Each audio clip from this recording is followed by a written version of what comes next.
The boss was paralyzed when he saw his missing daughter's ring on the waitress's hand. The late afternoon sun filtered through the tall windows of Carter's on Michigan Avenue, painting everything in shades of amber and gold. Michael Carter pushed through the heavy oak doors of his flagship restaurant, the weight of 20 years pressing down on his shoulders like an old coat he couldn't take off. He'd built an empire on this street. 5 restaurants across Chicago, each one more successful than the last. Awards lined his office walls. Critics praised his vision. Investors courted his attention. But none of it meant a damn thing. "Good evening. Mr. Carter?" The hostess smiled nervously as he passed. They all did that, smiled and stepped aside, like he was a storm cloud moving through. He nodded without really seeing her. His mind was already somewhere else, doing what it did every single day. Scanning faces, looking for one that would never appear. Grace, 6 years old when she vanished. 26 now, if she was still. He cut the thought off. He always did. 20 years of dead ends and false leads had taught him that hope was a luxury he couldn't afford. Better to keep moving, keep working, keep the restaurant running like clockwork. At least here, he had control. "Chef's asking about the sea bass order, sir." Marco, his general manager for the past decade, appeared at his elbow. "Tell him to use his judgment. That's why I pay him." Michael's voice came out harder than he meant it to. Marco didn't flinch. He was used to it by now. Michael walked through the dining room with practiced efficiency, his eyes taking in every detail. A crooked napkin on table 7. A water glass that needed refilling. A waiter who smiled too much, trying too hard. He cataloged it all, filed it away, but his heart wasn't in it. His heart hadn't been in anything for 2 decades. The evening rush was starting to pick up. Well-dressed couples settled into their booths. Business dinners began with handshakes and expensive wine. This was the world he'd created. Elegant, controlled, perfect. Everything his real life wasn't. He was heading toward the kitchen when it happened. A young waitress walked past him carrying a tray of appetizers, moving with the kind of careful grace that came from long shifts and sore feet. She wore the standard uniform: black pants, white shirt, the little burgundy vest they all wore. Her dark hair was pulled back in a neat ponytail. She couldn't have been more than 25, maybe 26. Michael barely glanced at her face, but then he saw her hand.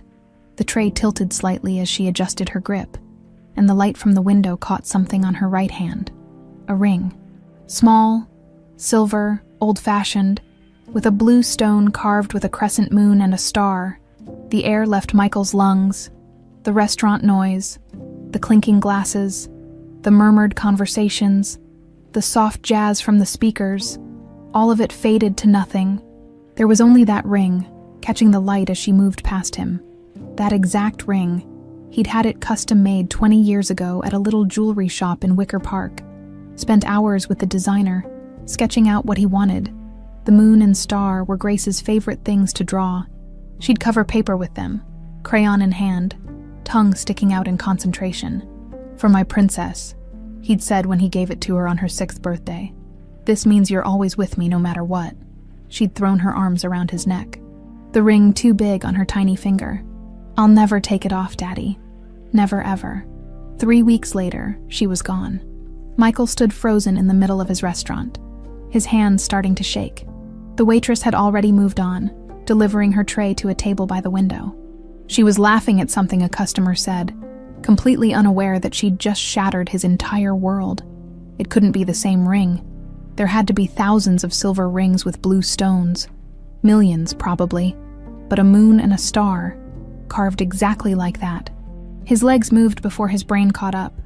He found himself walking toward her table, each step feeling like he was pushing through water. She was clearing plates now, stacking them with practiced efficiency.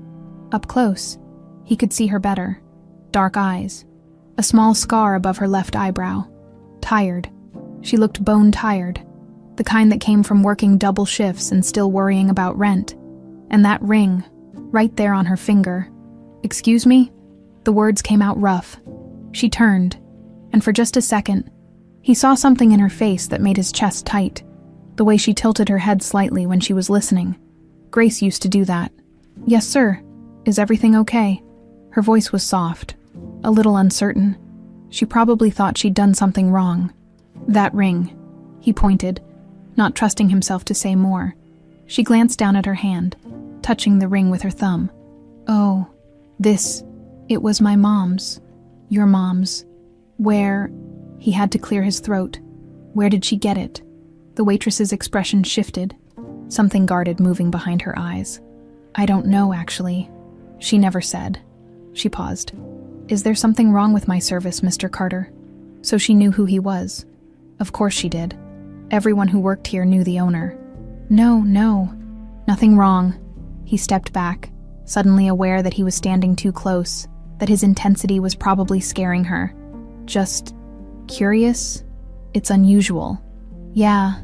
She touched it again, almost protectively. It's the only thing I have left of her. Past tense, Michael wanted to ask more, needed to ask more, but his throat had closed up. The emotions he'd kept locked down for 20 years were clawing their way up, and if he didn't get out of there right now, he was going to lose it in the middle of his own restaurant. Carry on, he managed, then turned and walked away before she could respond. He made it to his office and closed the door, leaned against it. His hands were shaking so badly he had to shove them in his pockets. That ring, that exact ring, it was impossible. Vanessa had taken Grace and disappeared without a trace. The police had found nothing. Private investigators had found nothing. For 20 years, it was like they'd been erased from existence. But that ring was real. He'd seen it, touched it once, a lifetime ago. Michael moved to his desk and pulled out the bottom drawer, the one he never opened during business hours. Inside was a folder, worn at the edges from too many late nights. He flipped it open. Grace's face smiled up at him from a dozen photographs. 6 years old, gap-toothed, completely trusting, and in 3 of the photos, that ring glinted on her small finger. He pulled out his phone, hands still trembling, and pulled up the employee directory, scrolled until he found her. Claire Hayes, 26 years old, hired 3 months ago, address in Lincoln Park, Claire, not Grace, but that ring. Michael sat in his office long after the dinner rush ended, staring at that name on the screen until the letters blurred together. Outside, the restaurant hummed with its usual rhythm. Life went on, like it always did, but something had shifted tonight, something impossible. And for the first time in 20 years, Michael Carter let himself feel something he'd thought was dead. Hope. Michael didn't sleep that night. He sat in his downtown penthouse. The city lights of Chicago spread out before him like scattered diamonds and stared at Claire Hayes' employee file on his laptop screen. The information was sparse. Previous address, none listed, references, a manager from a diner in Evanston, a landlord who said she always paid on time. Education, currently enrolled in night classes at Harold Washington College, studying accounting. No emergency contact. No family. He closed the laptop and rubbed his eyes. The rational part of his brain, the part that had survived 20 years of disappointment, told him he was being ridiculous. A ring was just a ring. Coincidences happened. But the father in him, the part he'd tried so hard to bury, wouldn't let it go. At 6 a.m., he gave up pretending he'd sleep and headed to the gym in his building. Punished himself on the treadmill for an hour. Then another 30 minutes of weights, trying to exhaust the questions racing through his mind. It didn't work. By 9, he was back at the restaurant. Marco looked surprised to see him so early. Didn't expect you until this afternoon, boss. Couldn't sleep. Michael poured himself coffee from the staff pot. Black and bitter. The new waitress, Claire Hayes. What do you know about her? Marco raised an eyebrow, but didn't comment on the question. Good worker. Never late. Never complains. Picks up shifts when other people call out. The customers like her. She's got a nice way about her. You know, friendly without being pushy. How'd she end up here? Applied online like everyone else. Came in for an interview. Rosa liked her. I signed off on it. Marco paused. Something wrong with her? No, just doing my due diligence. Michael took a sip of coffee, barely tasting it. She have any friends here? Talk about her personal life? Now Marco definitely looked curious. Not really. She keeps to herself mostly. I know she's in school. Mentioned it once when I asked why she only wanted evening shifts, but that's about it. He hesitated. Boss? If there's a problem? There's no problem. Michael set down his cup. When does she work next? Tonight, 5 to close. Michael nodded and retreated to his office before Marco could ask anything else. The day crawled by. He tried to focus on invoices, on the new menu Chef Andre wanted to introduce, on the 100 small decisions that kept a restaurant empire running. But every few minutes, his eyes drifted to the clock. At 4:30, he found himself walking through the dining room, adjusting things that didn't need adjusting, straightening chairs, checking table settings, making sure he'd be visible when she arrived. She came in at 10 to 5, through the employee entrance in the back. He watched her clock in, tie on her apron, pull her hair back. She moved with efficiency. No wasted motion. A girl used to working hard. Grace would be 26 now, the same age. He pushed the thought away and made himself wait 20 minutes before approaching. She was setting up her section when he walked over, hands in his pockets, trying to look casual. Claire, right? She looked up, and he saw a flicker of nervousness cross her face. Yes, Mr. Carter.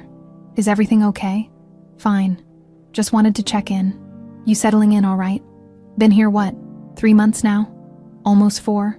Actually, she relaxed slightly. It's been great. Everyone's been really nice. Up close, he could see more details. The way she bit her lower lip when she was uncertain. The small calluses on her hands from years of service work. And that ring, catching the light every time she moved. Good, good. He was stalling and he knew it. Where'd you work before this? A diner in Evanston before that, a few different places. She smiled, but it didn't quite reach her eyes. I moved around a lot. You from Chicago originally? The question made her pause, and something shuddered in her expression. Not exactly, my mom and I. We moved here when I was young.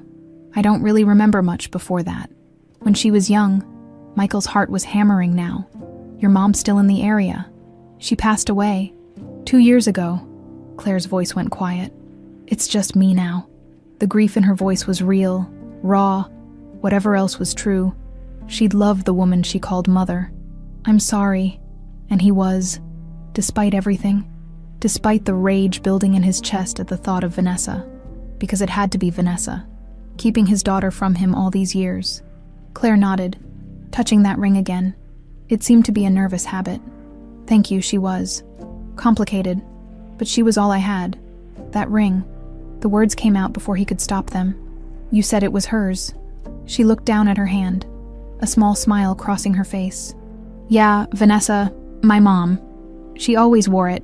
When she got really sick at the end, she gave it to me, made me promise to keep it safe. She glanced up at him. I know it's probably against policy to wear jewelry while working, but it's fine. His voice came out rougher than intended. Keep it, it's beautiful, Vanessa. She'd confirmed it without even knowing what she was confirming. Thanks. Claire smiled at him, genuine this time. She never told me where it came from. I always wondered. It's so unusual, you know. The moon and star. Grace's moon and star. The ones she'd drawn 1,000 times. Very unusual, he managed. The evening rush started, and Claire excused herself to take care of her tables. Michael retreated to his office, his mind spinning. Over the next 2 weeks, he found reasons to be around her. Checking on her section, asking if she needed anything, making sure her tips were good. She was professional, friendly, but kept that wall up. The same wall he recognized in himself, the wall you built when you'd been let down too many times. He learned things in pieces, that she studied every night after work, often until 2 or 3 in the morning, that she lived in a studio apartment and walked to save bus fare, that she'd never known her father. He left before I was born, she said once, and the casual way she said it made him want to punch something, and that Vanessa had never talked about him. She always said the past didn't matter. Claire told him one quiet Tuesday night when she stayed late to help with inventory, that all we had was right now, and we needed to make the best of it. Of course, Vanessa had said that. It was easier than explaining why she'd stolen a child and destroyed a family. But he didn't say that. Couldn't say that. Not yet. Your mom, he said carefully. What was she like? Claire was quiet for a moment, counting silverware. Sad, I think. Even when she smiled, there was this sadness underneath, like something was always hurting her. She paused. The last year, she got really sick. Cancer. She'd have these moments where she'd look at me and start crying, saying she was sorry. I never knew what she was apologizing for. Michael's hands tightened on the inventory clipboard. Vanessa had been sorry. Too little, too late, and not nearly enough. Did she ever talk about Chicago? About her life before you? No. Claire shook her head. She didn't like talking about the past. Would shut down if I asked too many questions. She looked at him then, and something in her gaze was searching. Why all the questions about my mom, Mr. Carter? He'd pushed too far. Just curious. You remind me of someone, that's all. It wasn't a lie. She reminded him of Grace, of Vanessa, of the family he'd lost. Claire nodded slowly, but he could see she didn't quite believe him. Smart girl. Grace had been smart too. That night, after the restaurant closed and everyone had gone home, Michael sat in his office with that old folder open in front of him. Grace's photos, the police reports, the missing persons file that had gone cold years ago. And now, in his hands, he held a new photo, one he'd printed from the employee file, Claire Hayes, smiling at the camera for her ID badge. He placed it next to a picture of 6-year-old Grace. The eyes were the same, that small scar above the eyebrow. Grace had gotten that falling off her bike, the way she tilted her head. But 20 years was a long time. People changed. Memories lied. Hope could make you see things that weren't there. He needed proof. Real proof. Michael pulled out his phone and scrolled through his contacts until he found the one he needed. Daniel Chen, private investigator. They'd worked together years ago before Michael had finally given up on finding answers. The phone rang 3 times before a familiar voice answered. Michael Carter, it's been a while. I need your help, Daniel. I need you to find out everything you can about someone. Who?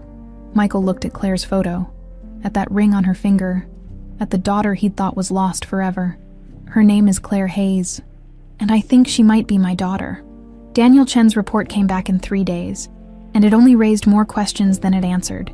Claire Hayes, or at least the person calling herself Claire Hayes, had virtually no paper trail before the age of 8, no birth certificate on file in Illinois, no medical records, no school enrollment.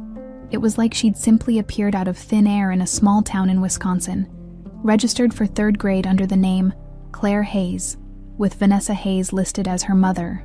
It's not unusual for people running from something, Daniel had said over the phone. Domestic violence, debt, witness protection. They create new identities, stay off the grid. The mom's death certificate is real, though. Vanessa Marie Hayes died of pancreatic cancer 2 years ago at Northwestern Memorial. No other family listed. What about before Wisconsin? Michael had pressed. Nothing. And I mean nothing. Either your ex-wife was very good at covering her tracks, or someone helped her disappear. Michael sat with that information for 2 days. Turning it over in his mind, part of him wanted to march up to Claire and demand answers. But what would he say? I think your mother kidnapped you from me 20 years ago. She'd think he was insane. No, he needed to be smart about this. Patient. Get closer to her, earn her trust, and wait for the right moment. So he changed his approach. Claire, he called out one evening as she was finishing her shift. You got a minute? She looked tired. He'd noticed she always looked tired. But she nodded and followed him to his office. Have a seat. He gestured to the chair across from his desk. I've been looking at the schedule, and I'm wondering if you'd be interested in some different shifts, maybe some lunch service. The tips are better, and it would give you more evenings free for your studies. Her eyes widened slightly. Really, I mean, yes, that would be amazing actually. I've been struggling to keep up with my coursework. Consider it done. And there's something else. He pulled out an envelope. We have a continuing education fund for employees who've been with us more than 3 months. It's not much, but it should cover a textbook or 2. Claire stared at the envelope like it might disappear. Mr. Carter, I don't know what to say. Say you'll keep up the good work. He pushed it across the desk. You're one of our best, Claire. We take care of people who take care of us. She took the envelope with shaking hands. Thank you, really. This means more than you know. Over the following weeks, Michael found more ways to help. A catering event that needed extra staff. He made sure Claire got the gig and the overtime pay. A problem with her apartment's heat. He connected her with a tenant rights lawyer. Small things that made a difference. And slowly, carefully, she started to open up. My mom was always so worried about money, she told him one afternoon during a quiet lunch shift. They'd fallen into a pattern of talking when the restaurant was slow. Even when we had enough, she'd panic. I think she was scared of something, but she never said what. That must have been hard on you. I got used to it. Took care of her more than she took care of me. Especially at the end. Claire wiped down a table, her movements automatic. Sometimes I wonder what my life would have been like if things had been different. If I'd had a dad, someone stable. The words hit Michael like a punch. Your mom really never told you anything about him. Just that he didn't want us. That he was. She used words like cruel and cold. Said he cared more about his business than his family. She laughed. But there was no humor in it. I used to make up stories about him when I was little. That maybe she was wrong. Maybe he was looking for me. Stupid kid stuff. Not stupid. Not stupid at all. Maybe she was wrong, Michael said quietly. Claire looked at him, something uncertain in her eyes. Why do you care so much, Mr. Carter, about my story? I mean, you've been so generous, and I don't understand why. Because you're my daughter. He wanted to scream. Because I've been looking for you for 20 years. Because every time I see you, I see Grace's smile and it breaks my heart all over again. You remind me of someone, he said instead. Someone I lost a long time ago. Before Claire could respond, the moment was shattered by the arrival of someone Michael hadn't seen in months. Michael, darling, there you are. He turned to see Isabella Carter sweeping through the restaurant like she owned it. Which, technically, she partly did. She sat on the board of Carter Restaurant Group, a position she'd inherited when their parents died. His sister was 45 but looked younger, thanks to expensive treatments and a personal trainer she saw daily. Her blonde hair was perfectly styled. Her designer suit probably cost more than Claire made in a month. She'd always been beautiful. She'd also always been ambitious. Isabella, what brings you by? He kept his voice neutral. Can't a sister visit her brother at work? She air-kissed his cheek. Then her eyes landed on Claire. And who's this? Claire Hayes. She works here. He didn't miss how Claire had straightened up, suddenly self-conscious in her simple uniform next to Isabella's polished glamour. Charming. Isabella's smile didn't reach her eyes. Michael, we need to talk. About the quarterly reports. In private. He wanted to refuse. But Isabella was already heading toward his office, expecting him to follow. He glanced at Claire. We'll finish this conversation later. In his office. Isabella closed the door and dropped the pleasant act immediately. What are you doing? Excuse me. Don't play dumb. I've heard from Marco that you've been spending a lot of time with that waitress, giving her special treatment, money. Her eyes narrowed. Please tell me you're not having some kind of midlife crisis. It's not like that. Then what is it like? Because from where I'm standing, it looks like you're getting emotionally involved with an employee, which is a lawsuit waiting to happen. Michael moved to his desk, putting space between them. Isabella had always had a way of crowding him, of making him feel like he had to defend himself. I'm helping out a good employee, that's all. Really, because I had lunch with Rosa last week, and she mentioned you've been asking questions about the girl's background, her mother. Isabella crossed her arms. What's going on, Michael? He should have known. Rosa was the HR manager, and she and Isabella played tennis together. Nothing stayed private for long. It's complicated. Try me. He looked at his sister, at the woman who'd become the sole heir to the Carter fortune when Grace disappeared, who'd used that position to build her own influence in the company, who'd fought him every time he wanted to spend resources looking for his daughter. She might be Grace, he said quietly. The silence that followed was deafening. Then Isabella laughed. Actually laughed. You can't be serious? I'm dead serious. She's the right age. Her mother was named Vanessa, and she's wearing Grace's ring, Isabella. The exact ring I had made. His sister's laughter died. Michael, listen to yourself. Grace is gone. She's been gone for 20 years. This girl is a stranger who happens to have a similar ring. It's not similar. It's identical. Then maybe she bought it at a pawn shop. Maybe someone stole it and sold it. There are a million explanations that don't involve some miracle reunion. Isabella's voice had gone sharp. You need to stop this now before you make a fool of yourself. I'm not stopping.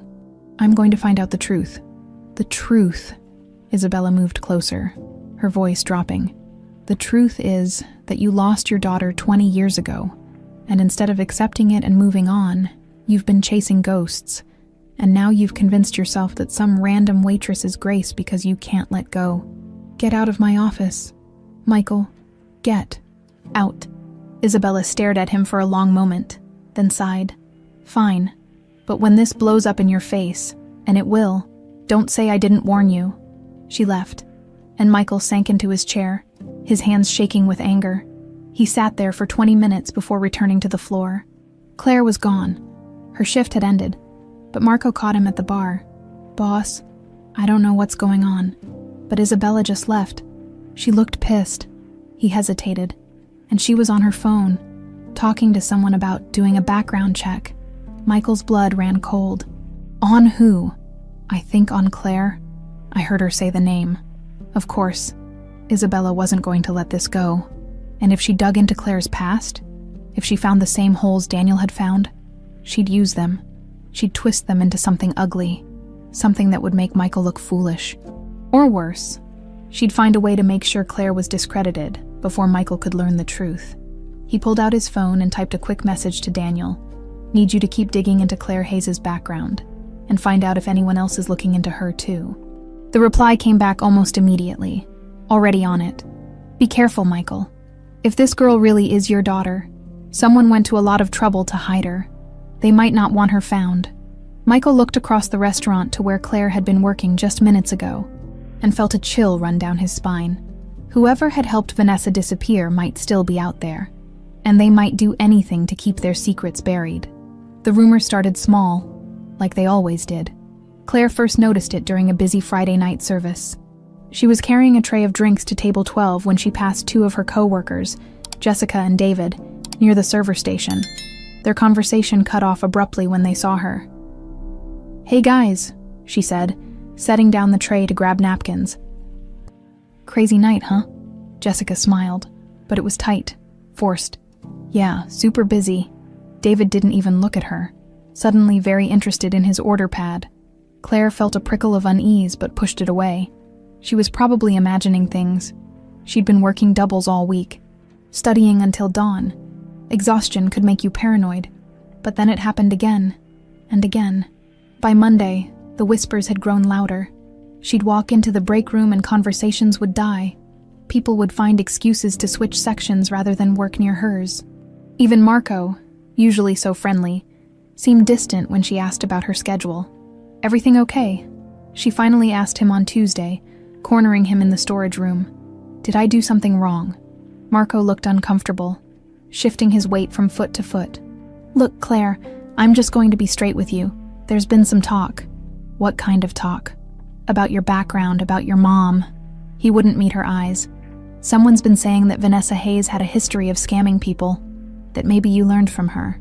Claire felt like she'd been slapped. That's not true. My mom wasn't. She would never. Hey, I'm not saying I believe it, Marco said quickly, but people are talking, and a couple of customers complained last week that their credit card numbers got stolen after eating here. Nobody's saying it was you. But they were thinking it. She could see it in his face. Marco, I would never steal from anyone. You have to believe me. I want to, kid. I do. But Mr. Carter's sister has been asking questions, and she seems pretty convinced there's something off about your story. Isabella Carter, the blonde woman who'd looked at her like she was dirt on her expensive shoes. Why would she care about me? Claire's voice came out smaller than she intended. Marco just shook his head. Above my pay grade. But watch yourself, okay? Whatever's going on. You're in the middle of it. The rest of the week was a nightmare. Customers who'd always been friendly now watched her with suspicion. Tips dried up. Someone accidentally spilled an entire tray of red wine on her uniform. Her locker was broken into. Though nothing was taken, just rifled through, like someone was looking for something. The final blow came Friday afternoon, when Rosa called her into the HR office. Claire, we need to talk about some discrepancies in your employment paperwork. Discrepancies, Rosa, a plump woman in her 50s, who'd always been kind, now looked at her with professional coolness.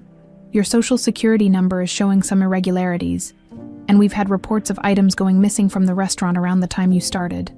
I haven't stolen anything, Claire's voice cracked. Rosa, you know me. I want to believe you, sweetheart, but these allegations are serious. We're going to need to do a full investigation. Who made these allegations?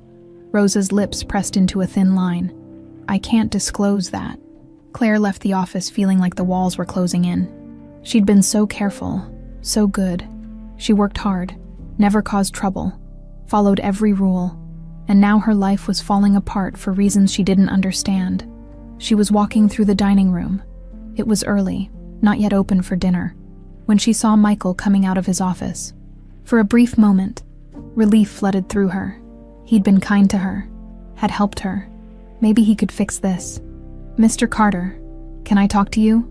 He looked at her, and something in his expression made her stop cold. There was conflict there. Uncertainty. Maybe even suspicion.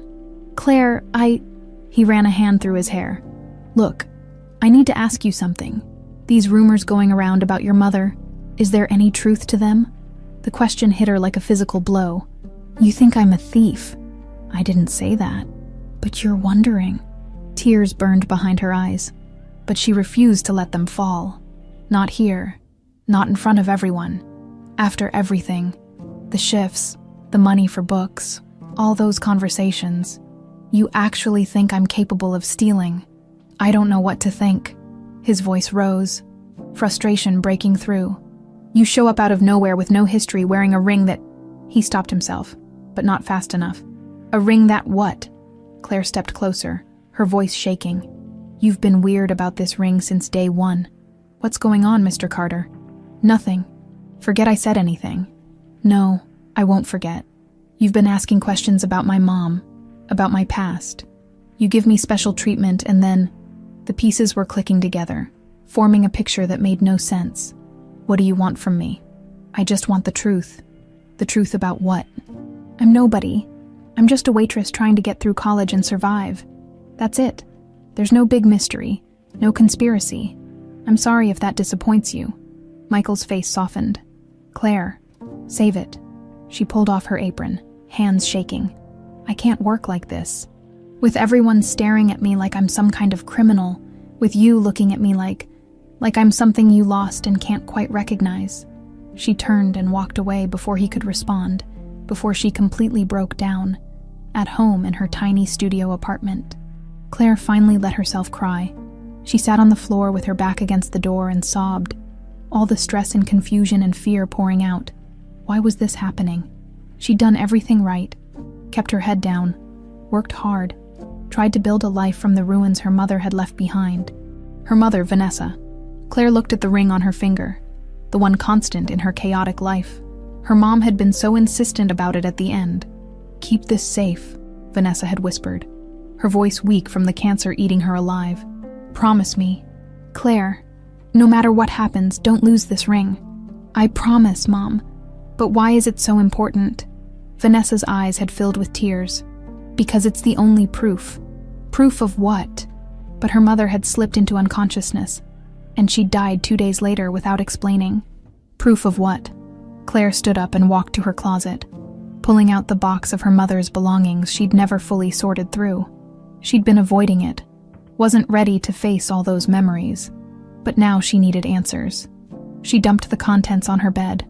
Old bills, random photos of Claire as a child, always alone or with Vanessa, never any other family, never any friends, a few pieces of cheap jewelry, some papers that looked like medical records, and at the bottom, wrapped in a faded handkerchief, a small notebook.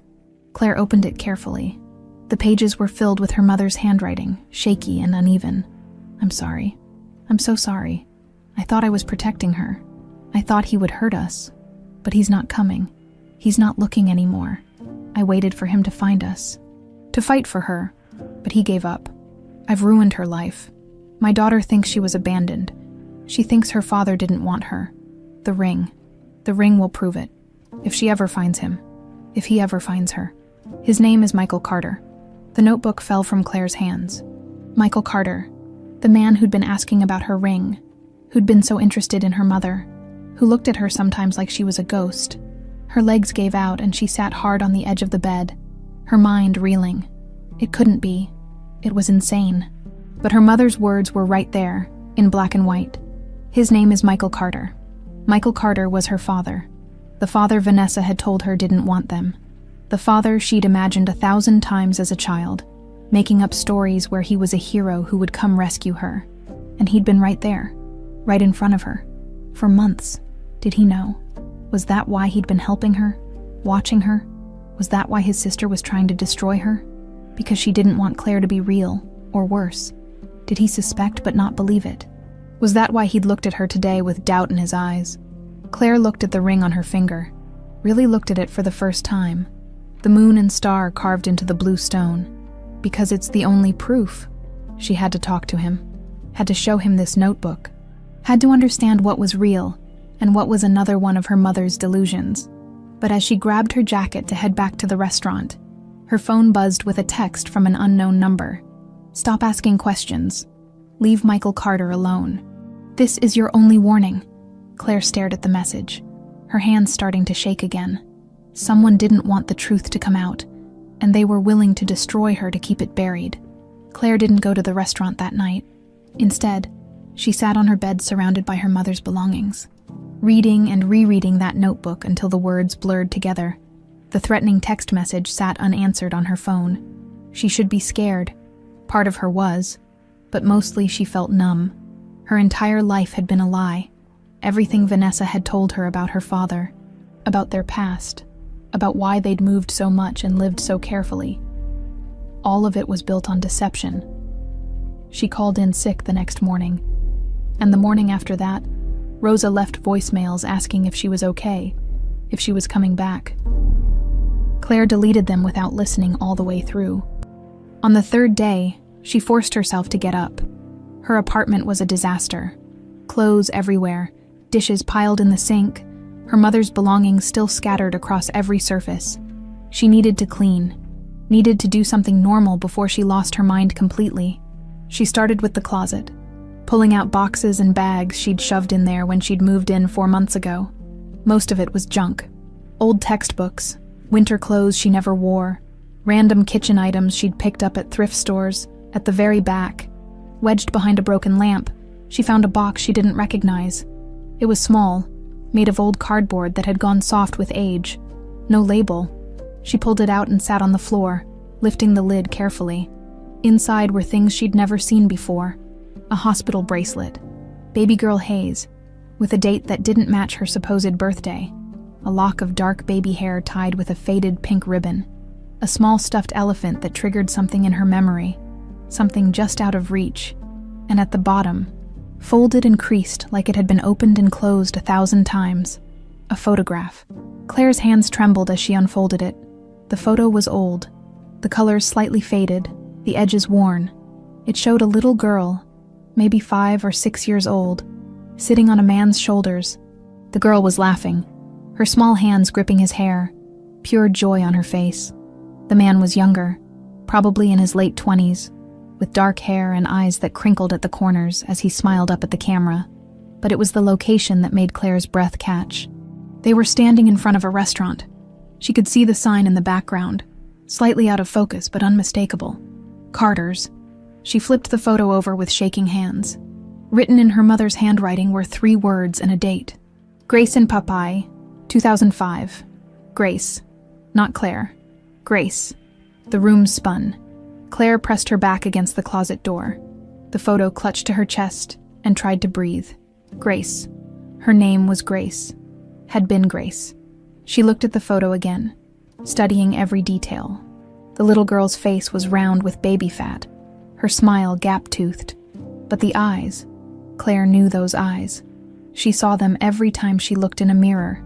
And the man, now that she really looked at him, really saw him, she recognized those features. Older now, harder, the smile long gone. But the same man who'd been watching her for months with that strange mix of hope and pain in his eyes.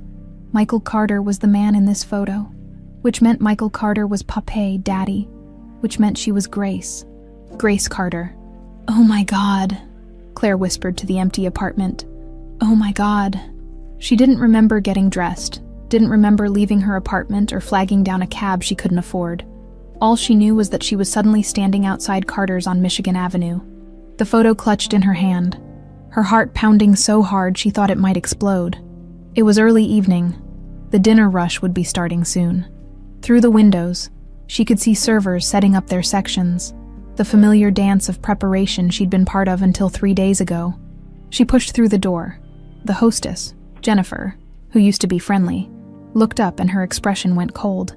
"Claire, you're not on the schedule tonight. I need to see Mr. Carter. He's busy. Now." Claire's voice came out stronger than she felt. "Tell him I need to see him now. It's important." Something in her face must have convinced Jennifer, because she picked up the phone and spoke quietly into it. A moment later, she nodded toward the back. "He'll see you in his office." Claire walked through the dining room on legs that didn't feel quite attached to her body. A few servers glanced her way, whispers following in her wake, but she didn't care. Nothing mattered except the photograph in her hand and the truth it represented. Michael's office door was open. He was standing behind his desk, papers spread out in front of him, but he looked up when she appeared in the doorway. "Claire?" He looked surprised, then concerned. "Are you all right? Rosa said you've been sick." "Who is Grace?" The words tumbled out before she could stop them. Michael went very still. "What? Grace?" She held up the photograph, her hand shaking so badly the image blurred. "Who is she?" The color drained from Michael's face. He stared at the photo like it was a ghost materialized in front of him. "Where did you get that?" "My mother's things. I found it today." Claire stepped into the office. Closing the door behind her, she needed answers, and she needed them now. "That's you, isn't it? In the photo? With this little girl?" "Yes." His voice was barely a whisper. "And on the back, it says, Grace and Papai, 2005. Papai means daddy in Portuguese. My mother was Brazilian." The pieces were falling into place, each one hitting like a hammer blow. "So this is a picture of you with your daughter, with Grace." Michael nodded slowly, unable to look away from the photograph. "Where is she now?" Claire asked. Though somewhere deep down, she already knew the answer. "Where's Grace?" "I don't know." He finally looked up at her, and the raw pain in his eyes made her take a step back. "She disappeared 20 years ago. My wife, your mother, took her and vanished.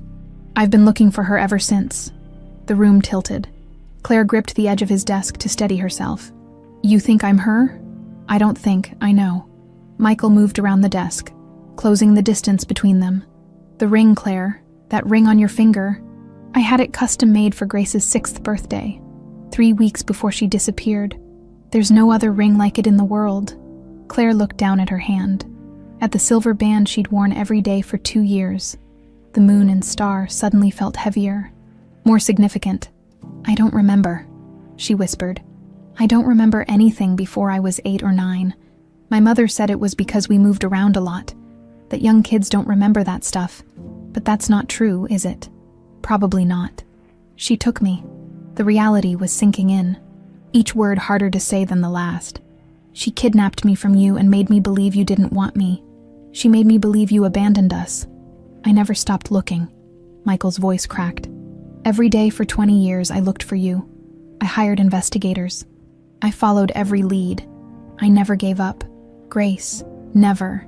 My name is Claire."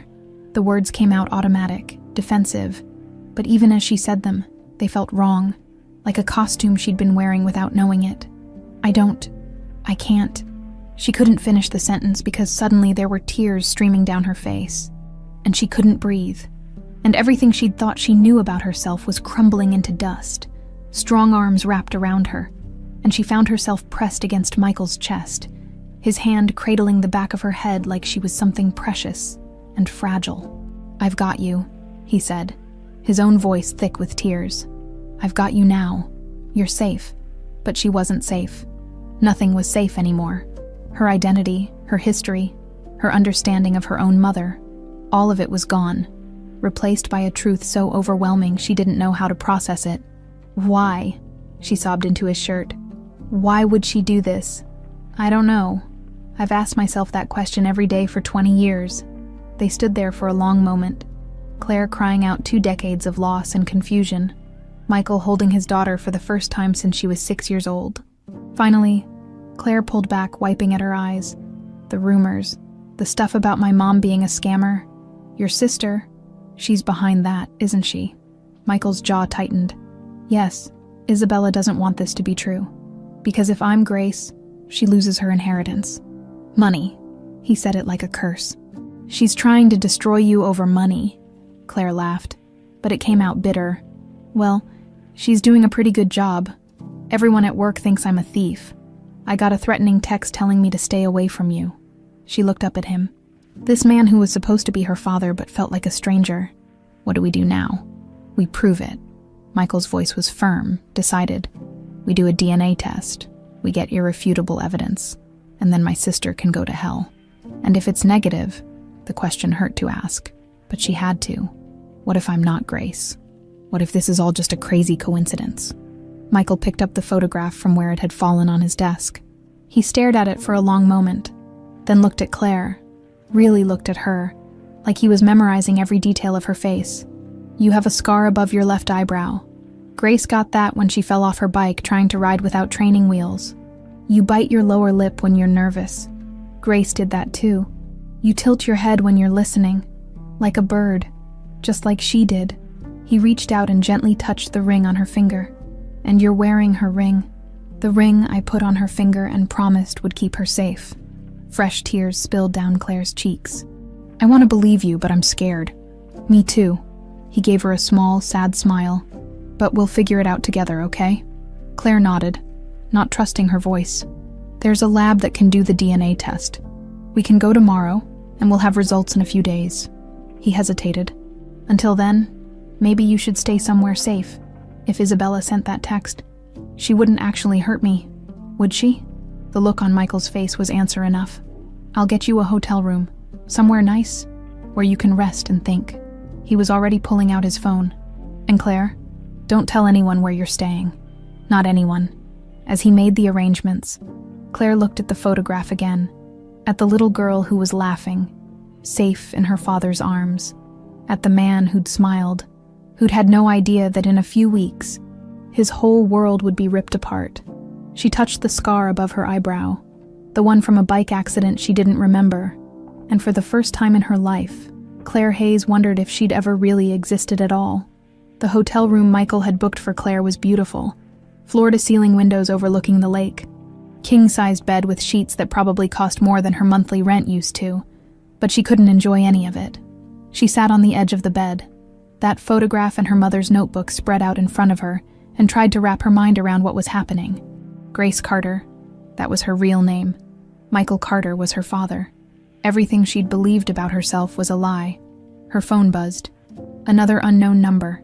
She'd been getting calls and texts all night, all variations of the same message. Stay away from Michael Carter. This is your final warning. She didn't know who was behind them. Isabella seemed like the obvious answer, but there was something about the threats that felt more desperate than calculated, like whoever was sending them was running scared. Claire barely slept. When morning came, she showered and dressed in the same clothes from yesterday, all she had with her, and waited for Michael to call. He showed up at her door at 9 a.m. with coffee and a bag from a nearby boutique. Thought you might need some things, he said, handing her the bag. Inside were jeans, a sweater, basic toiletries. I guessed on sizes. Thank you. She took the coffee gratefully. Did you sleep? Not much, you. Same. They sat by the window, drinking coffee in silence. Outside, Chicago moved through its morning routine, completely unaware that Claire's entire world had imploded. I called a lab that does DNA testing, Michael said finally.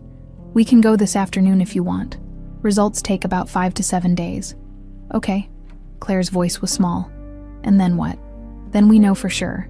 And we figure out what comes next. Your sister isn't going to let this go. No, Michael agreed. She's not. Which is why I think we need to get ahead of this. He pulled out his phone and showed her a text from Daniel Chen. Isabella just hired Peterson and Wells. Top litigation firm in the city. She's preparing for war. Claire's stomach dropped. She's going to sue. She's going to try to prove you're lying, that this is all some elaborate con. He set down his phone and looked at her directly. "So, I've been thinking. We go on offense instead of defense. We call a meeting. Board members, company lawyers, Isabella. We present everything we have, the photograph, the notebook, the hospital bracelet, my testimony.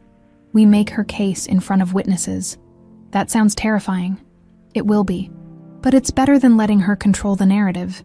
Better than months of legal battles where she gets to tear apart your life in depositions." Claire thought about the break-in at her apartment, the threatening texts, the rumors that had already cost her her job and her reputation. "She's already tearing apart my life. Then let's stop her, together." The meeting was set for that afternoon at the Carter family mansion. Michael spent the morning preparing, printing documents, organizing evidence, calling board members. Claire tried to read, to distract herself, but the words swam on the page. At 2 p.m., a car picked them up. The driver was silent, professional.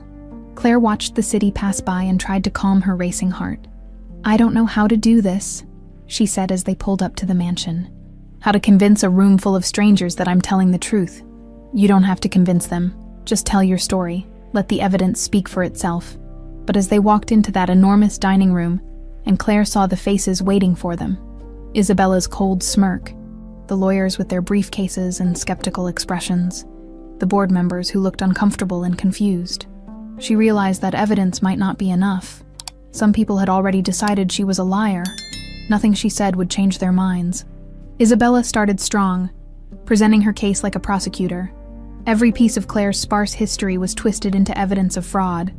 The lack of records became proof of identity theft. Vanessa's mental illness became a family trait in manipulation.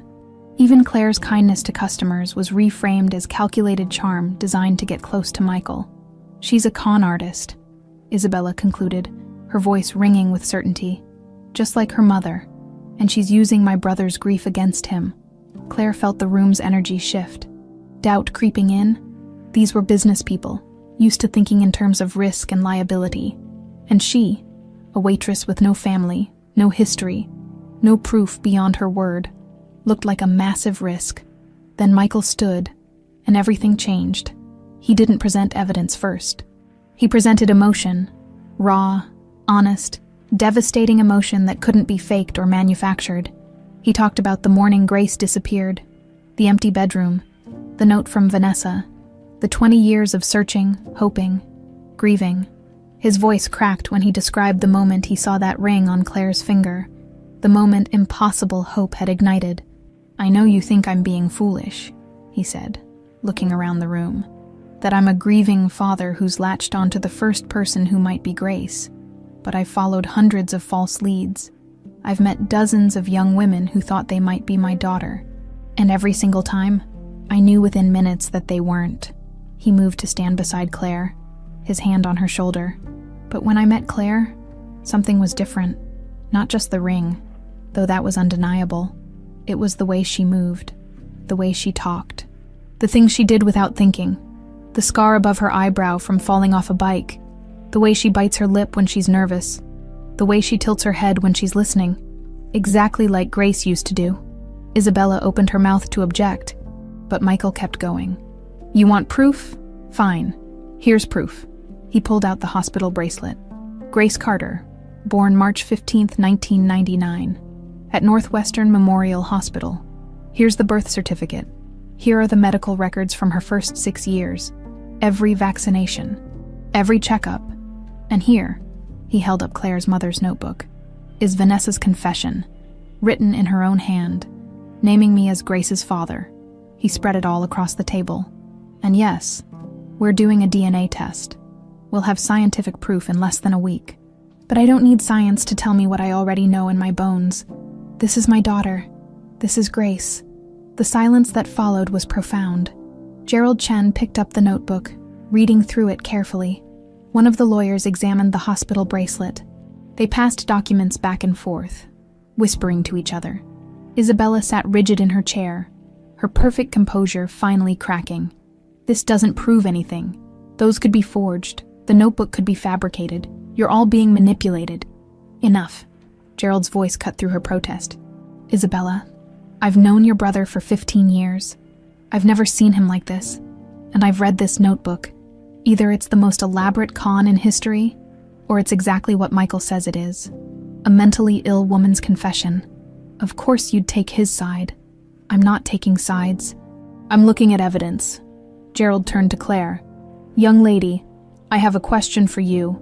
If the DNA test comes back positive, what do you want from the Carter family? Claire had been sitting quietly through all of this, but now she looked up. Nothing. Nothing. I don't want money. I don't want the company. I don't want anything except the truth. Her voice was steady, clear. I spent my whole life thinking my father abandoned me, that he didn't want me, and now I find out that wasn't true, that he looked for me every day for 20 years. That changes everything. She stood, facing the room. I know how this looks. Poor girl shows up with a convenient story and a ring, but I didn't come looking for Michael Carter. I didn't even know who he was when I started working at his restaurant. I was just trying to survive, to get through school, to build a life. Her hand moved to the ring, touching it unconsciously. My mother gave me this ring on her deathbed, made me promise to keep it safe. She said it was proof of something, but she died before she could explain. I wore it because it was all I had left of her. That's it. Then the photograph appeared, Michael added. In her mother's belongings, a photograph she'd never seen before. How would she know to look for that? How would she know what it meant? Isabella stood abruptly. This is ridiculous. You're all being played. Sit down, Isabella. Gerald's voice was firm. We're not done here. I will not sit here and watch you hand over the Carter fortune to some... It's not about the fortune. Michael's voice rose to a shout. It's about my daughter, my child who was stolen from me. Can you really not understand that? Is money so important to you that you'd rather see me lose Grace again than risk your inheritance? The question hung in the air like an accusation. Isabella's face went white, then red. How dare you? Answer the question. Would you rather I never found my daughter than lose money? The silence stretched. Everyone was watching Isabella, waiting for her answer. She looked around the room, saw no allies, and something in her broke. You don't understand. You never understood. When Grace disappeared, everyone cared about you. Poor Michael. Tragic Michael. I was invisible. And then when you threw yourself into the company, I finally had a chance to matter. To be seen. Her voice cracked. If Grace comes back, I disappear again. It was the most honest thing Claire had ever heard Isabella say. Michael's anger deflated. Bella, you're my sister. You'll always matter, but not the way I want to matter. Isabella grabbed her purse. Her composure completely shattered. You want your daughter back? Fine, have her. I hope you're right. I hope she's really Grace and not some con artist who'll destroy you. She looked at Claire, and there was something almost like sympathy in her eyes. And if you are Grace, I'm sorry. I'm sorry for trying to destroy you. But I'm not sorry for being angry that you came back. She left without another word, her heels clicking across the marble floor until the front door slammed. The room exhaled collectively. Well, Gerald said after a moment. That was dramatic. One of the other board members, a woman in her 60s named Margaret, spoke up. Michael, for what it's worth, I believe you, and I'd like to officially state that I support whatever decision you make regarding Claire. One by one, the others nodded their agreement. Thank you, Michael said quietly. That means more than you know. The meeting broke up shortly after. Lawyers packed their briefcases. Board members offered awkward congratulations. Gerald squeezed Michael's shoulder on his way out. The DNA results will make it official, he said, but I think we all know what they're going to say. When everyone had gone, Claire and Michael stood alone in the massive dining room. Did that really just happen? Claire asked. I think so. Your sister hates me. My sister hates herself. Michael sighed. She's not a bad person, just broken in her own way. Like my mother. Yeah, like your mother. They stood there for a moment, processing everything. Then Claire started laughing, not with joy, but with the slightly hysterical relief of someone who'd just survived something impossible. What? Michael asked. I just testified in front of a room full of lawyers about my dead mentally ill mother, and my maybe father, and my definitely hostile aunt, and somehow survived. That's absurd. Michael started laughing too, and soon they were both leaning against the table. laughing until tears streamed down their faces. When they finally caught their breath, Michael said, "Come on, let's get out of here. This house has too many bad memories. Where are we going?" "I have no idea, but anywhere is better than here." They left the mansion behind and drove aimlessly through Chicago until they found themselves at Navy Pier. Of all places, it was late afternoon, the autumn sun low and golden, families milling around eating ice cream and riding the Ferris wheel. "You want to go up?" Michael asked, pointing to the wheel. "In the Ferris wheel, really? Why not? When was the last time you did something just for fun?" Claire couldn't remember. So they bought tickets and climbed into one of the gondolas. And as the wheel lifted them above the city, she felt something shift.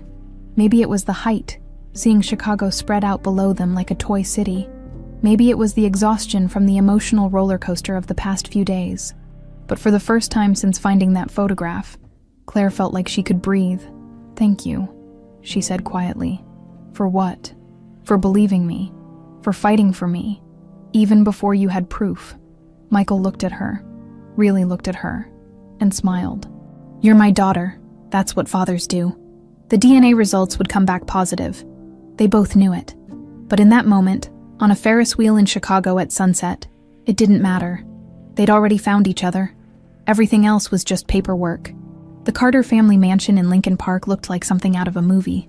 All stone and glass and old money.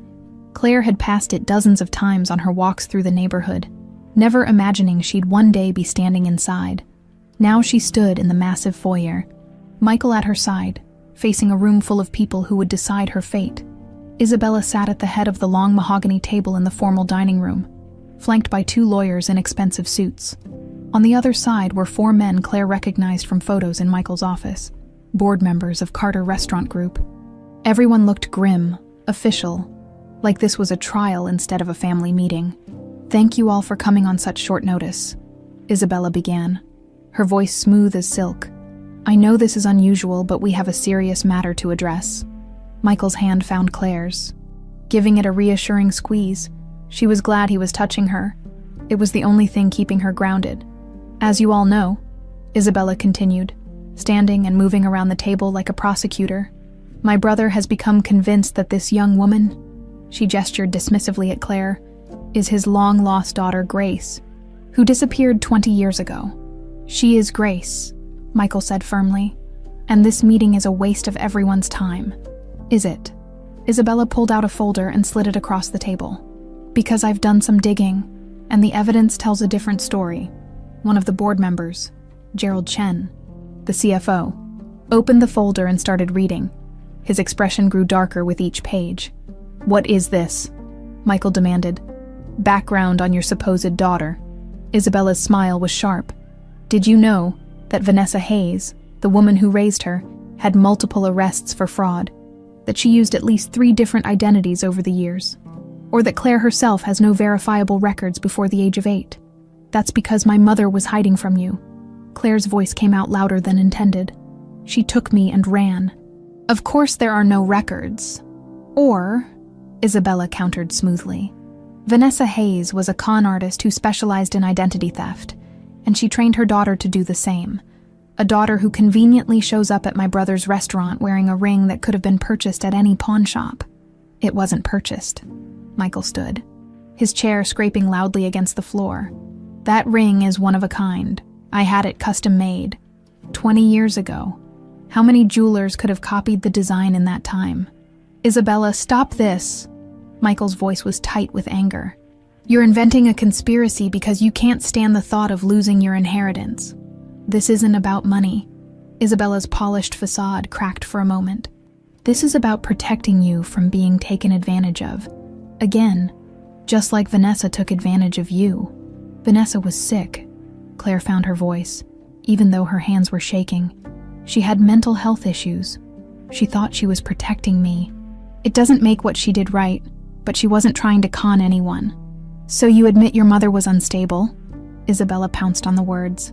"Mentally ill, and you were raised by this woman, learning who knows what kind of manipulative behavior." "That's enough." Michael moved between Isabella and Claire, his body language protective. "You've made your point. Now let us make ours." "By all means." Isabella gestured magnanimously, but her eyes were cold. Michael pulled out his own folder, the one containing the photographs, Vanessa's notebook, the hospital bracelet. He spread them across the table. "This is Grace on her 5th birthday." He pointed to a photo. "Note the scar above her left eyebrow from a bike accident. Claire has the same scar in the same place. Lots of people have scars," Gerald interjected, though he was looking at the photos with interest. "This is Vanessa's notebook, found in Claire's mother's belongings after her death. In it, Vanessa confesses to taking Grace and explicitly names me as the father."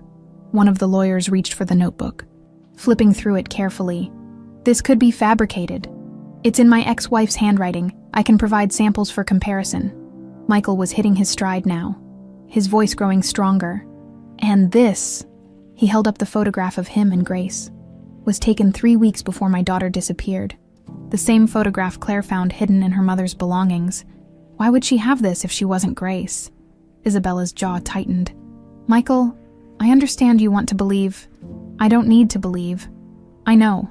He turned to face the entire room, and Claire saw something shift in him. The careful businessman facade fell away, leaving only the father who'd been searching for 20 years. "I know, because when I look at her, I see my daughter. I see the way she bites her lip when she's nervous. Grace did that. I see the way she tilts her head when she's thinking. Grace did that. I hear her laugh, and it's the same laugh that used to fill my house before it became a tomb." The room had gone very quiet. "I see how she touches that ring when she's scared, like it's a talisman. Because I told Grace when I gave it to her that as long as she wore it, she'd always have a piece of me with her.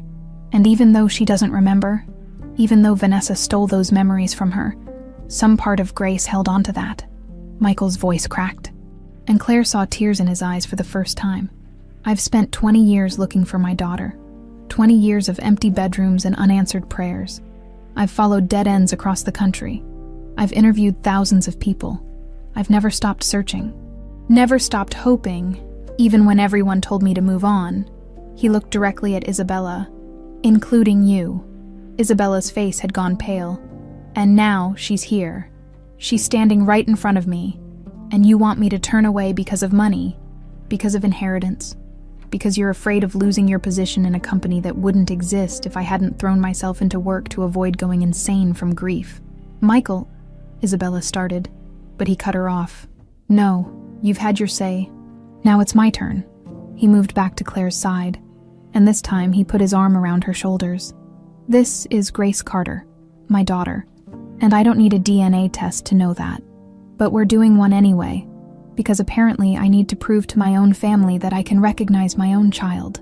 He pulled an envelope from his jacket pocket and tossed it on the table. "Those are the DNA test results. We had them rushed.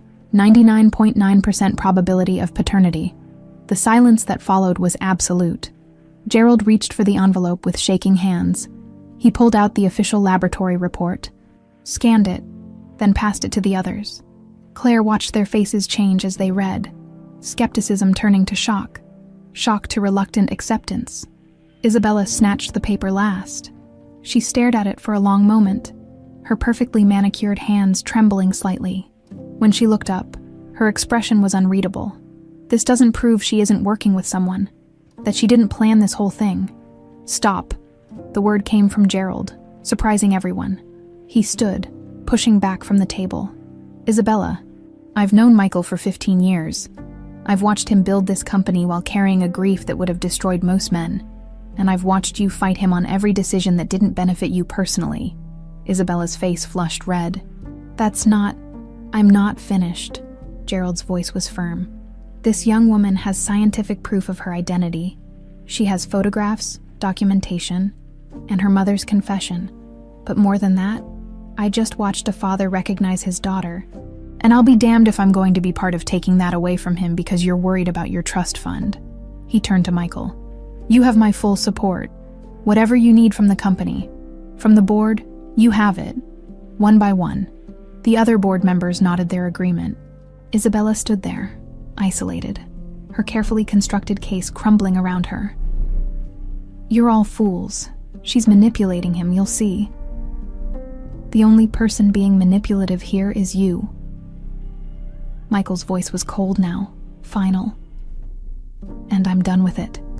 You're removed from the board, effective immediately. The lawyers will send you the paperwork. You can't do that. I have voting shares, which gives you dividends, not a voice in company operations. Check your contract. Michael's expression was stone. You're still family, Isabella. You'll still get your money, but you're not welcome in my life or in my daughter's. Not until you can accept the truth. Isabella looked around the room, searching for support and finding none. Her shoulders sagged, and for a moment, Claire almost felt sorry for her. Almost. Fine. Isabella gathered her things with stiff, jerky movements. But when this all falls apart, when she shows her true colors, don't come crying to me. She swept out of the room, her heels clicking sharply on the marble floor. The heavy front door slammed a moment later. The remaining board members stood, offering Michael handshakes and Claire cautious smiles. Gerald paused at the door. Welcome home, Grace. The name still felt strange, but Claire managed to smile. Thank you. And it's Claire, actually. Grace Carter is... I'm still getting used to her. Take your time, Gerald said kindly. You've earned it. When everyone had left, Claire and Michael stood alone in the enormous dining room. The DNA results lay on the table between them. Official and undeniable. Thank you, Claire said quietly, for standing up for me like that, for choosing me. There was no choice to make. Michael pulled her into a hug, and this time it felt natural. Right? You're my daughter. Nothing else matters. Claire buried her face in his shoulder and finally let herself believe it. She was Grace Carter. She had a father who'd never stopped looking for her. She had a family, broken and complicated, but hers. What happens now? She asked. Now. Michael pulled back, brushing a tear from her cheek. Now we figure out how to be a family again. It won't be easy. We've both changed. But we'll learn. I'd like that. They stood there in the fading afternoon light. Father and daughter reunited after 20 years. Both of them damaged but healing. Both of them finally home. The DNA results should have been the end of it. Scientific proof, undeniable and absolute, Grace Carter, Claire, was Michael's daughter. Case closed. But knowing something and accepting it were two different things. Claire moved into one of Michael's guest rooms the day after the board meeting. The penthouse had 4 bedrooms, all of them immaculate and rarely used. Hers, the one Michael said had the best morning light, was bigger than her entire studio apartment had been. Make yourself at home, he'd said, gesturing around the space. Whatever you need, just ask. But she didn't know what to ask for. Didn't know how to be Grace Carter when she'd spent 26 years being Claire Hayes. The first few days were awkward. Michael left for work early, came home late, when they were together.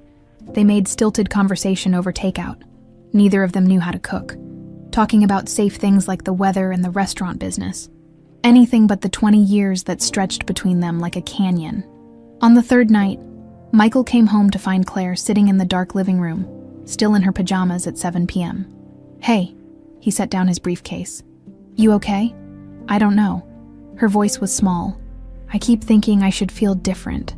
Like finding out I'm Grace should have changed something fundamental, but I still feel like Claire, like I'm playing dress-up in someone else's life. Michael sat down across from her, the city lights reflecting off the windows behind him. When Vanessa took you, I spent months thinking that one day I'd wake up and this would all be a nightmare, that you'd be in your room, safe, but you never were. He leaned forward, elbows on his knees. It took me years to accept that the life I had was gone, that I had to build a new one. How did you do it? Honestly, not very well. I threw myself into work, built an empire to fill the emptiness, pushed everyone away because letting people close hurt too much. He smiled sadly. I became someone I didn't really like. Claire pulled her knees to her chest. My mom, Vanessa, she was always so paranoid, always looking over her shoulder. I thought it was just her anxiety, but she was watching for you, wasn't she? Waiting for you to find us. Probably Daniel, my investigator, said she did a good job covering your tracks. Changed names, moved frequently, paid everything in cash. She knew how to disappear. She told me stories about you. The words came out hesitant. Said you were cold, that you cared more about money than family, that when she got pregnant, You wanted her to get rid of me. Michael's jaw tightened. None of that is true. You were planned, wanted. I was over the moon when I found out Vanessa was pregnant. He stood, walked to the window, his reflection ghost-like in the glass. I wasn't perfect. I worked too much. Didn't always know how to show affection. But I loved you, God. I loved you so much. Then why did she leave? I've been asking myself that for 20 years. He turned back to face her. Vanessa had issues. Anxiety, depression, maybe something more. She'd have episodes where she was convinced something bad was going to happen. I tried to get her help, but she refused. Said therapists would judge her, report her. He paused. I think in her mind, she really was protecting you from some imagined threat. Maybe she even believed her own lies about me eventually. Claire thought about the notebook, about her mother's frantic scribblings. I thought I was protecting her. I don't know how to grieve for her, Claire admitted. She was the only parent I knew. She raised me, took care of me, loved me in her own broken way, but she also stole me from you. She made me believe a lie my entire life. How am I supposed to feel about that? However you feel is right. There's no rule book for this. They sat in silence for a while, the weight of 2 decades pressing down on both of them. I went by the restaurant yesterday, Claire said finally. Just walked past. Couldn't bring myself to go in. Why not? Because everyone there knows me as Claire the waitress, the girl who might have been stealing. I don't know how to face them as Grace Carter, the owner's long-lost daughter. They'll think I was playing them the whole time. You weren't, though. You were just living your life. Was I? She looked at him. Because right now, I don't know what my life is. I don't know who I am. Before Michael could respond, his phone rang. He glanced at the screen and frowned. It's Daniel. I need to take this. He stepped into the other room. But Claire could hear his voice rising, sharp with alarm. When he came back, his face was ashen. What's wrong? Someone broke into your old apartment tonight, tore the place apart. Claire's blood ran cold. Looking for what? I don't know. But Daniel said they were thorough. Every drawer emptied, mattress slashed, even the walls checked for hiding spots. He moved to her side. Whoever sent you that threatening text, they're escalating. Isabella. Maybe. Or maybe someone else who doesn't want the truth coming out. He pulled out his phone again. I'm calling building security. No one gets up to this floor without clearance, and I'm staying home tomorrow. Michael, you don't have to. Yes, I do. You're my daughter, and I've already lost 20 years. I'm not losing you again. The fear in his voice was real, and it triggered something in Claire. A memory just out of reach. A feeling of being held, being safe, being loved. Grace's memory, maybe, or just wishful thinking. That night, Claire couldn't sleep. She lay in the unfamiliar bed, in the unfamiliar room, and felt the walls closing in. At 2 a.m., she gave up and wandered to the kitchen for water. Michael was already there, sitting at the island with a glass of whiskey. Couldn't sleep either, she asked. Haven't slept right in 20 years. He gestured to the seat next to him. Join me, she did, and they sat in comfortable silence until Claire finally asked the question that had been eating at her. Do you wish I was different? More like the Grace you remember? Michael looked at her for a long moment. No, because that Grace doesn't exist anymore. She grew up without me, became someone new, someone strong who survived a difficult childhood, who worked her ass off to put herself through school, who stayed kind even when life wasn't kind to her. He reached out and squeezed her hand. I like who you became. Claire, I'm proud of you. The words broke something open in her chest. She started crying, deep, wrenching sobs that she'd been holding back for days. Michael pulled her into his arms and held her while she fell apart. I'm sorry, she gasped between sobs. I'm sorry I don't remember you. I'm sorry I'm not the little girl you lost. Don't apologize. None of this is your fault. His voice was thick with his own tears. We're going to figure this out together, okay? She nodded against his chest. And for the first time since finding that photograph, she believed him. The next morning, Claire woke up with a sense of purpose. She'd spent 3 days hiding, drowning in confusion and grief, but she was done with that. I want to go somewhere, she told Michael over breakfast. Where? Millennium Park. Mom used to take me there sometimes. It was the one place she seemed happy. They went that afternoon. Walking the paths under gray November skies, Claire led them to a bench overlooking the skating rink, now empty for the season. "She'd sit here for hours," Claire said, settling onto the cold wood. "Just watching people. I never understood why." Michael sat next to her, and she saw recognition flash across his face. "I used to bring Grace here. Every Sunday morning, we'd get hot chocolate and sit on this exact bench." Claire's breath caught. "She was watching for you, all those years. She was bringing me here hoping you'd show up. But I stopped coming after you disappeared. I couldn't stand this park. Too many memories." They sat side by side, father and daughter, in the place where their paths had crossed for years without ever meeting. "I'm scared," Claire admitted, "of whoever broke into my apartment, of what Isabella might do next, of losing you again right after finding you. I'm scared too." Michael put his arm around her shoulders, and this time she leaned into him naturally. "But we're not alone anymore. That has to count for something."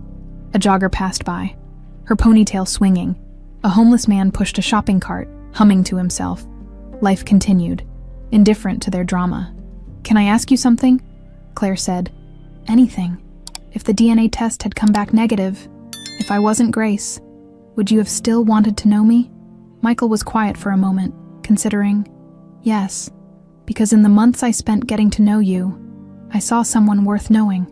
Someone who reminded me that there's still good in the world." He turned to look at her.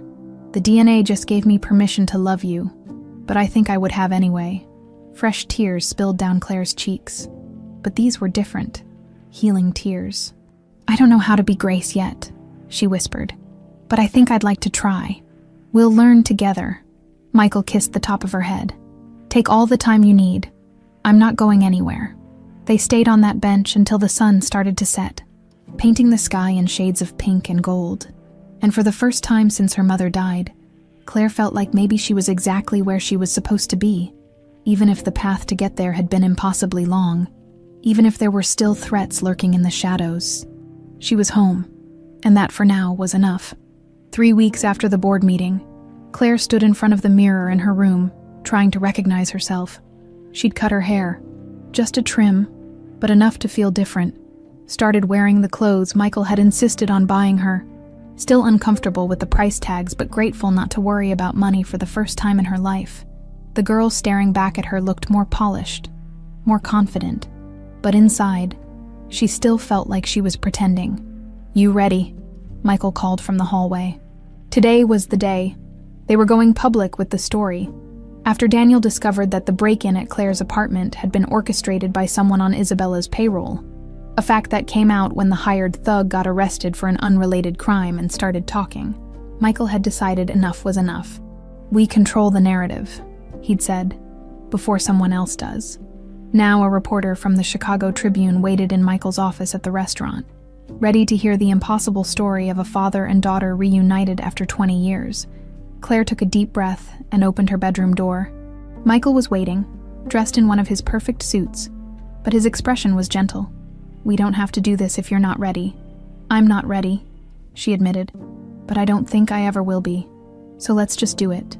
They took his car downtown, neither of them talking much. The restaurant wasn't open yet. It was barely 9 a.m., but staff would start arriving soon for prep. Claire wondered how many of them would read the article, how many would feel betrayed that she hadn't told them the truth. As if reading her mind, Michael said, "Rosa wants to apologize to you. She feels terrible about the investigation. She was just doing her job. Maybe, but she let Isabella influence her. That's on both of them." The reporter, a woman in her 40s named Sarah Chen, was professional but clearly excited about the story. She had them sit in Michael's office, a photographer setting up lights and reflectors. "This is incredible," Sarah said, reviewing her notes. 20-year disappearance, believed kidnapping, father never gives up hope, daughter found working in his own restaurant. It's like something out of a movie. "It feels like that sometimes," Claire said quietly. The interview took 2 hours. Sarah asked about everything: the ring, the photograph, the DNA test, Vanessa's mental health issues, Isabella's attempts to discredit Claire. She was thorough but kind, especially when Claire teared up talking about her mother. "I know she did a terrible thing," Claire said, wiping her eyes. "But she was sick. She thought she was protecting me from something that didn't exist. I can't hate her for that."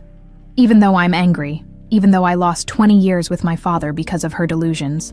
The photographer captured that moment. Claire crying, Michael's hand on her shoulder, both of them looking broken, but together. When it was over, Sarah packed up her recorder. "The article will run Sunday, front page of the Metro section. I'll send you a copy before it goes to print." After she left, Claire collapsed into one of Michael's office chairs. That was exhausting. "You did great." He pulled 2 bottles of water from the mini fridge. "Really, you were honest without being bitter. That's not easy. I don't want people to think Vanessa was a monster. She was just damaged." They sat in silence until Marco knocked on the door. "Boss, the staff's starting to arrive. Word's gotten around that Claire's here. They're asking questions." Michael looked at Claire. "Your call. We can go out the back if you want." But Claire shook her head. She was tired of hiding. "Let's talk to them." They gathered everyone in the main dining room. Servers, kitchen staff, busboys, hosts, about 30 people total, most of whom Claire had worked alongside for months. Their expressions ranged from curious to suspicious to cautiously hopeful. Michael stood at the front with Claire beside him. "Thank you all for coming in early. We have news that's going to seem impossible, but it's true. Claire isn't just an employee. She's my daughter, Grace, the daughter who disappeared 20 years ago." The silence was absolute. Then the whispers started. "I know some of you heard rumors," Michael continued. "Rumors that Isabella Carter spread to discredit Claire. Those rumors were lies, designed to keep the truth from coming out. We have DNA evidence, photographs, documentation. Claire is Grace Carter, and she's been found." Rosa stepped forward, her eyes red. "Claire, I'm so sorry. I should have believed you. Should have trusted you." "It's okay," Claire said, though her voice shook. "None of us knew what was really happening." Jessica, one of the servers who'd been coldest to Claire, raised her hand tentatively. "So all that stuff about your mom being a con artist." "My mother kidnapped me when I was 6, Claire said, deciding brutal honesty was the only way forward. She had severe mental health issues and believed my father, Michael, was dangerous. She changed our names, moved constantly, and raised me to believe I'd been abandoned. I had no idea who I really was until 3 weeks ago." She could see them processing this, trying to reconcile the quiet waitress they'd known with this impossible story. "The article comes out Sunday," Michael added. "It's going to bring media attention. Probably a lot of it. If anyone feels uncomfortable with that, I understand. But I hope you'll all support Claire through this. She's been through hell." Slowly, people started coming forward. Rosa hugged Claire and cried. Marco shook Michael's hand and told him he was happy for them. Even Jessica apologized, admitting she'd believed the rumors because Isabella had been so convincing. By the time everyone left to start their shifts, Claire felt lighter, not fixed. She'd probably never be fixed, but less alone. "That went better than I expected," she told Michael. "People are good, mostly. They just needed the truth." The article ran that Sunday, and it exploded. By Monday morning, every major news outlet in Chicago had picked up the story. By Tuesday, it had gone national. The restaurant's phone rang constantly with interview requests, book deal offers, even a producer wanting to make a movie. Michael turned them all down. This is our life, not entertainment. But he couldn't stop the reporters who camped outside the building, or the social media frenzy, or the way strangers now recognized Claire on the street. "It'll die down," Daniel assured them. "These things always do. Give it a few weeks." In the meantime, Claire tried to build a new normal. She withdrew from her classes, couldn't handle being a student with photographers following her to campus. But Michael hired tutors so she could finish her degree privately. She started working at the restaurant again, but in the office now, learning the business side. "If you're going to be a Carter," Michael said, "you should know how the company works." She also started therapy. Dr. Patricia Morrison specialized in trauma and identity issues. And she didn't seem fazed by Claire's impossible story. "You're mourning multiple losses," Patricia explained during their 3rd session. "The mother you thought you knew, the identity you built, the father you might have had. That's a lot of grief to carry. How do I stop feeling like I'm two different people? You don't. You accept that you're both Claire and Grace, that your experiences as Claire shaped who you are, even if that identity was built on lies. Integration, not elimination. It helped. Slowly, Claire started introducing herself as Claire Carter instead of Hayes or Grace, a compromise that felt more honest. One evening, about a month after the article ran, Isabella called. Michael put it on speaker so Claire could hear. "I'm sorry." Isabella's voice was stiff, formal. "I was wrong to try to discredit you, wrong to put money above family. I let my worst instincts control me, and I hurt people I should have protected." Michael and Claire exchanged glances. This didn't sound like Isabella. "My therapist suggested I reach out," Isabella continued, answering their unspoken question. "I've been dealing with some things, realizing I've spent my whole life comparing myself to you, Michael, competing for attention, for recognition. When Grace disappeared, I was secretly glad because it meant I finally mattered." Her voice cracked. "That's a terrible thing to admit, but it's true." Claire felt an unexpected wave of sympathy. She knew what it was like to live with a truth that made you hate yourself. "I don't expect forgiveness," Isabella said, "but I wanted you to know I'm working on being better. And Claire, Grace, whoever you choose to be, welcome to the family, for what it's worth. I'm glad you're alive." She hung up before either of them could respond. "Do you believe her?" Claire asked. "I don't know, but maybe it doesn't matter. She's trying." "That's more than I expected." They were still sitting there when Michael's phone rang again. This time it was Gerald Chen. "Michael, you need to see this." He sounded excited. Someone came forward. A woman who worked at a women's shelter in Wisconsin 20 years ago. She remembers Vanessa and Grace. She has records. They drove to Gerald's office immediately.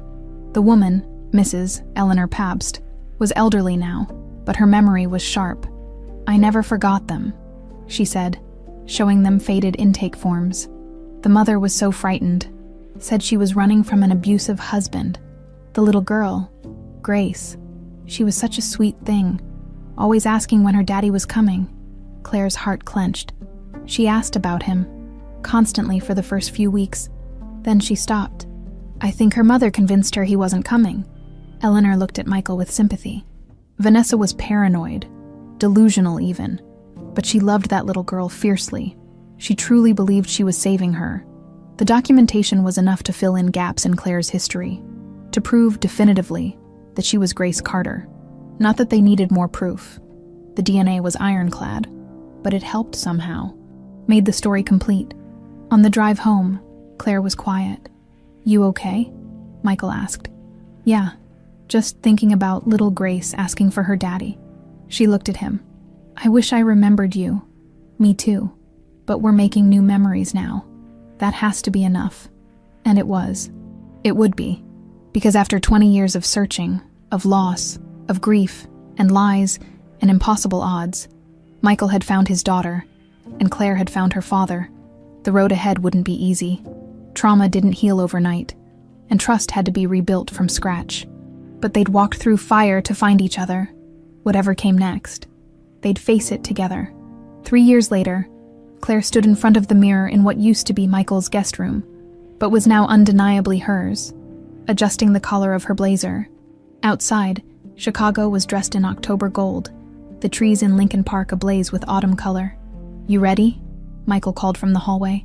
"We're going to be late." "Coming." She grabbed her portfolio, presentation materials for the board meeting, and headed out. The penthouse had changed over the years. Claire's books lined the shelves now, mixed with Michael's business journals. Photos covered the walls, new ones of the two of them at restaurants, at charity events, on a trip to Portugal last summer, and tucked among them, that old photograph of 6-year-old Grace on her father's shoulders, finally displayed instead of hidden in a folder. They were running late because Claire had been up until 2 a.m. finishing the proposal she was presenting today. Carter Restaurant Group was expanding again. 3 new locations planned for next year. And Claire, now Vice President of Operations, was leading the charge. "You nervous?" Michael asked as they rode the elevator down. "Terrified, but in a good way." She'd finished her accounting degree 2 years ago, then immediately dove into an MBA program while working full-time at the company. The staff had watched her transformation from uncertain waitress to confident executive with a mix of pride and amazement. "Still weird seeing you in a suit," Marco had joked last week. He was general manager of all 5 restaurants now, and one of Claire's closest friends. The board meeting went smoothly. Claire presented her expansion plan with the kind of confidence that came from knowing her material inside and out. Gerald asked tough questions. He always did. But ultimately, the vote was unanimous. "Excellent work, as always," he told her afterward. "Your mother would be proud." He meant Vanessa, and Claire appreciated that he'd said it. She'd stopped flinching at mentions of her mother about a year ago, had finally made peace with the complicated truth of who Vanessa had been. After the meeting, Michael suggested lunch at the Michigan Avenue location, the restaurant where everything had started. "Sentimental," Claire teased as they walked in. "Maybe a little." The staff greeted them warmly. Claire had made a point of staying connected to the restaurant floor. Even as she'd climbed the corporate ladder, she knew everyone's name, asked about their families, remembered birthdays. It was important to her that they saw her as Claire, who'd once been one of them, not just as Grace Carter, the boss's daughter. They were halfway through lunch when Claire's phone buzzed, a text from her therapist's office reminding her about tomorrow's appointment. She'd kept seeing Dr. Morrison even after the initial crisis had passed, finding value in having someone to process the ongoing complexity of her identity. "Dr. Morrison tomorrow?" Michael asked, noticing her screen. "Yeah, 3-year anniversary session. She wants to talk about progress. You've come a long way." "We both have." It was true. Michael had changed too. He smiled now, laughed easily, had even started dating, though nothing serious yet. The hard edges that Claire remembered from those first months had softened. He'd found his daughter, and in doing so, had found himself again. "Oh, I almost forgot," Michael said, pulling out an envelope. "This came to the office this morning from Isabella." Claire opened it carefully. Inside was a check, a large one, made out to the Grace Carter Foundation for Missing Children, the nonprofit they'd established last year. A note was attached in Isabella's handwriting. "For the children who are still waiting to be found, with love and regret, Isabella." "She's been sending these monthly," Michael said. "Never asks for recognition, just wants to help." Isabella had moved to Boston after everything fell apart, started fresh with a new therapist and a new life. She and Michael talked occasionally now, carefully, with old wounds still tender, but they'd never be close. Some betrayals left permanent scars, but she was trying. That counted for something. After lunch, Michael suggested a walk. Claire knew where they were going before he said it. Millennium Park. It had become their tradition. Every few weeks, they'd walk here together, sit on that same bench, and talk about everything and nothing. The place where their paths had crossed for years without meeting had become their place of healing. The park was busy on this beautiful fall afternoon. Tourists taking photos at Cloud Gate, families playing in the gardens, street musicians filling the air with music. They found their bench and sat, watching the world go by. "I have something to tell you," Claire said. Michael looked at her with concern. "Everything okay?" "Better than okay." She couldn't keep the smile off her face. "I'm pregnant." For a moment, Michael just stared. Then his face broke into the biggest smile she'd ever seen. "Claire, oh my God, when did you... Congratulations." He pulled her into a hug, and Claire laughed, feeling tears of joy on her cheeks. "Ben and I found out last week. I wanted to wait to tell you in person, not over the phone." Ben was her fiancé, a corporate lawyer she'd met through Gerald, good man, patient and kind, who'd understood from day one that Claire came with complicated history. "How far along?" 8 weeks, still early, but healthy. Michael pulled back, his eyes wet. "I'm going to be a grandfather." "Scariest sentence I've ever heard," Claire joked. But she was crying too. They sat there for a while, processing this new chapter. Claire's hand drifted to her stomach, still flat, but holding an entire future. "I've been thinking about names," she said. "If it's a girl, I'd like to call her Grace." Michael's breath caught. "You don't have to." "I want to, Grace Carter. The name, the identity." She deserved better than what happened to her. This feels like a way to honor that, to bring her full circle. And if it's a boy, still working on that, though Ben suggested Michael. 2 Michael Carters in the family. That's just confusing. They laughed. And it felt good. Easy. The kind of natural joy that had taken 3 years to build. Claire looked down at her left hand. She still wore the ring, the silver band with the blue stone, the moon and star that had started everything. She'd had it resized so it fit properly now, and she never took it off. You know what Mom, Vanessa, wrote in her notebook, the part I never showed you? What? She said, "The ring will prove it, if she ever finds him, if he ever finds her." Claire touched the stone gently. She was right. This little piece of metal and stone, it brought us back together. She kept it all those years, could have sold it, lost it, thrown it away, but she kept it and gave it to you. I think part of her always hoped we'd find each other, even while she was running, even while she was lying to me about you. Some deep part of her wanted me to have proof, wanted me to find my way home. Do you forgive her? Claire considered the question. I'm working on it. Some days are easier than others. I forgive her for being sick, for being scared. I'm still angry about the lies, but I'm learning to hold both things at once. That's all any of us can do. A young couple walked past, the woman's hand on her pregnant belly. The man was talking to her stomach, making her laugh. Claire watched them with a smile. Are you scared? Michael asked. About being a parent. Terrified. What if I'm like Vanessa? What if I can't trust myself? Can't keep my child safe? You're not Vanessa.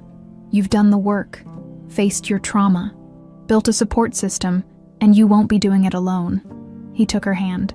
I missed everything with you. Missed first steps and first words and first days of school. But I'll be there for my grandchild, for all of it. Promise. I promise. And you know I keep my promises. Claire leaned her head on his shoulder, watching the sun sink lower in the sky. In a few months, her life would change again. She'd be a mother, responsible for another person's entire world, but she wouldn't be alone. She had Michael, had Ben, had a community that had rallied around her story, had resources and support that Vanessa never had. I've been thinking, Michael said, about what you said at the board meeting, about legacy, building something that lasts beyond us. And I want to step back, not retire, but scale down, spend more time with you. With my grandchild when they arrive. I spent 20 years building an empire because I was running from grief, but I'm not running anymore. What would you do instead? I don't know. Travel, maybe. Learn to cook. Actually learn. Not just reheat takeout. Teach my grandkid to ride a bike. His voice went soft. All the things I didn't get to do with you. You can teach me to ride a bike. I never learned properly. Deal. He kissed the top of her head. We'll take it slow. Both of us still learning how to be a family. I like the sound of that. They sat on that bench until the sun set. Painting the Chicago skyline in shades of pink and gold, the park began to empty. Workers heading home, tourists finding dinner, the city preparing for evening. Claire thought about all the Sundays little Grace had come here, sitting on this bench with her father, drinking hot chocolate and watching the world. Thought about all the times Vanessa had brought her here later, watching that same bench, hoping for a miracle she'd simultaneously run from. And now here they were, 3 years into their second chance, scared and scarred but healing, building a future from the ruins of the past. Come on, Michael said, standing and offering his hand. Let's go home. Claire took it, letting him pull her up. As they walked toward the parking lot, she touched the ring one more time. Mom told me this ring was important, she said, that it was a promise. What kind of promise? She never said, but I think I finally understand. Claire looked at Michael, at the father she'd lost and found again. It was a promise that love doesn't end, that some things, some connections, are too strong to break, even with distance and time and lies between them. I like that interpretation. Me too. And I'm going to tell my daughter the same thing someday, that this ring means she's always loved, always protected, always home, no matter what. They reached the car, and Claire paused, looking back at the park one last time. Somewhere in that expanse of grass and paths and benches, A little girl named Grace had once been happy, sitting with her father, completely unaware that her world was about to shatter. And somewhere in that same space, a young woman named Claire had once sat with her troubled mother, longing for a father she'd never known. Both of those girls were gone now, transformed into someone new. Someone who was both and neither. Someone who'd survived the impossible and come out stronger.